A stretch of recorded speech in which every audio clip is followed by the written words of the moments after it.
This is the official Rocket Jump Ninja 2080 Ti gaming PC from MWAVE. I wanted to put together a top-end system, and as luck would have it, MWAVE wanted me to do the same.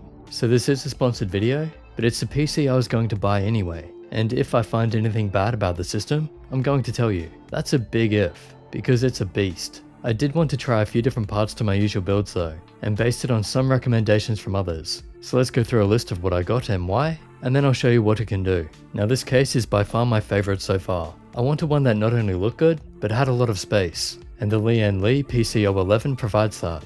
Plus it has USB ports on the front, which means the cables won't bend too badly like when they're on top. Really nice layout and design. Also, I didn't put this together. After building a lot of systems lately, I just wanted to relax and get one pre-made. I recommend people building their own systems at some stage. It's great to learn and a rewarding experience. But I have to say, I really enjoy just being able to open it, take out the packaging, and load it up.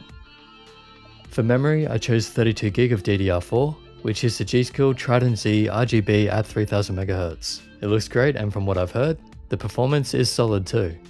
I stayed with Corsair for the power supply, RM850X, can't really go wrong with that. I am trying cooler MasterFans though, instead of Corsair. I've heard they perform well, but I really wanted to try them because Corsair is relying on white for extra brightness, which is good, but it makes the colors weaker overall, as if they're diluted. With Cooler Master, the colors look more like they should be. I like them both, but I think these look cooler. And speaking of cooler, that's also by Cooler Master. And to show some love, I wanted the MWAVE cover, all looking gorgeous. For graphics, I went with an NVIDIA GeForce RTX. ASUS cards have been great, so I wanted the 2080 Ti from them. I'll be showing you what that can do in a moment. For CPU, I'll be using the Intel i9-9900K, which I'll overclock at some stage, but for now I'll just show performance straight out of the box. Keeping with ASUS for the motherboard, I just wanted to make sure I had enough USB ports. I've had a few of their motherboards recently and been very happy, so I got the Z390 MAXIMUS 11, which also has Wi-Fi and Bluetooth. And for the drives, the Samsung 970 EVO Plus, which is a 1TB NVMe, and that's going to be for all the games and software, including Windows. And as a backup, just a Toshiba 2TB, and that will be used for video recording. And to complete the look, just a couple of RGB LED strips. Now, what can this system do? I'm going to show you some demanding games at high and low settings, so it should give you an idea of how many frames you can get, and also how good it can look. Keep in mind, this will be with OBS running. If you're streaming or recording gameplay, you'll get an idea of performance for that too. Starting with my favorite games, Quake. In Quake 3, I get about 1000 FPS, just enough to go pro. Now let's move on to the newer one, Quake Champions. 1440p and everything on low. Going by the benchmarks, the average frame rate was 221, and it went between 187 and 275. Easily enough frames, you could probably use this at 1080p on a 240Hz monitor.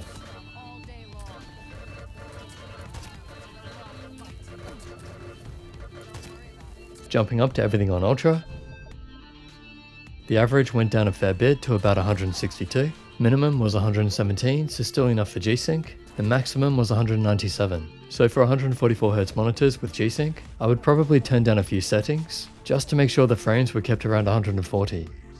Next we have Doom.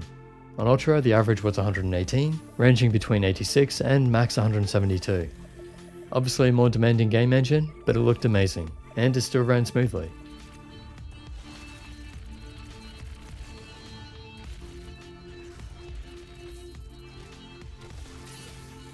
On low, it managed an average of 129 and went between 108 and 167. So using G-Sync, I would be happy leaving most settings on high. If you're into single player games, here's Shadow of the Tomb Raider, and this is at low. I just ran the benchmark on this. Getting over 100 frames is decent at low settings.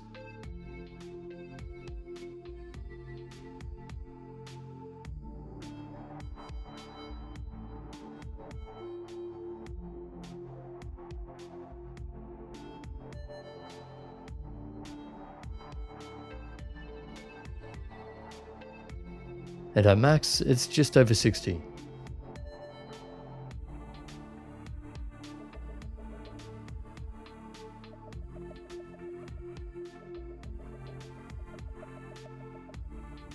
With the open scene giving closer to 100. Remember, this is while recording with OBS, so you will get more without it.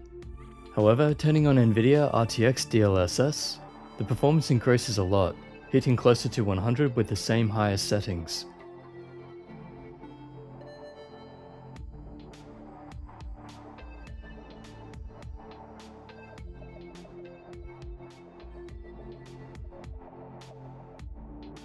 The new one, Apex Legends, was really hard to record. I couldn't get the performance right in the videos, and I couldn't get a benchmark either. But on low settings, it was easily getting high frames that you see here.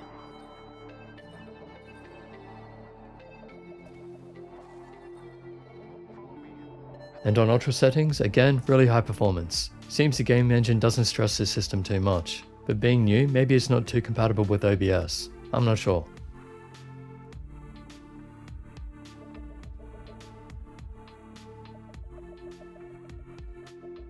And a bonus, in Overwatch on Ultra, easy average of about 170, ranging from 140 to 230.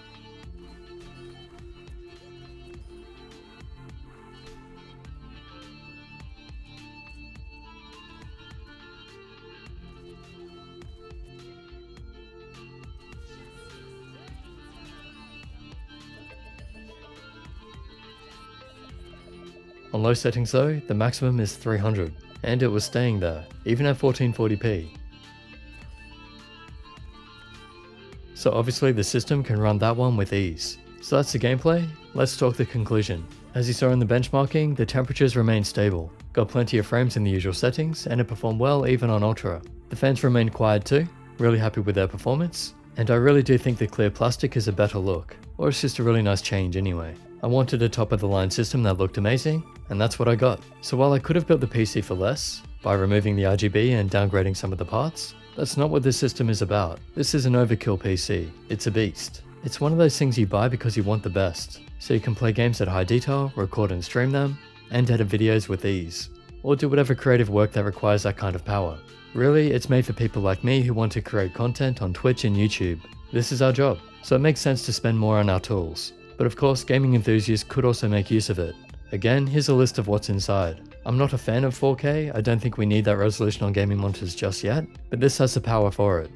And the price includes MWAVE building the system for you, assembled and tested, and Windows 10 Home, along with a 2-year return to base warranty. So it's a sponsored video for the people who do want to buy one, but also so everyone on my channel can see what I'm using now. Pretty proud to show this one off. It's an amazing build, I love it already. And it will be my main gaming PC for the next year or so. Definitely check it out if you're in the market for a top build. Okay, I said I'd tell you if I found a problem, and I did. ASUS Aura runs a lighting service to synchronize the RGB, and you see it's using about 5% CPU. I decided to test how much that affects games. Watch now as I end the process. And there you go, instant frame increase. I did some more testing and it ranges between 5 and 20 FPS more without it running.